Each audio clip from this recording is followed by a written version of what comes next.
6 million subscriber.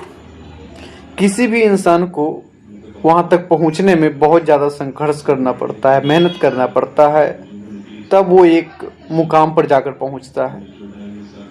आज Vipin sir के YouTube channel पे खान सर की टीम द्वारा कॉपीराइट स्ट्राइक मार दिया गया है। उनका चैनल कुछ दिन में चला जाएगा। और मैं रिक्वेस्ट करना चाहता हूं खान सर की टीम से, सर होती रहती है, थोड़ा बहुत आगे पीछे होता रहता है, लेकिन सर ये विपिन सर का संघर्ष है। 6 मिलियन छोटा बात नहीं है। किसी को 6 मिलियन तक पहुंचते पहुंचते बहुत लंबा समय निकल जाता है। तो आप इस चीज़ को गंभीरता से लीजिए सर, और हो सके तो कॉपीराइट स्ट्राइक हटा दीजिए। अभी से भी उनका चैनल बच जाएगा। जय हिंद।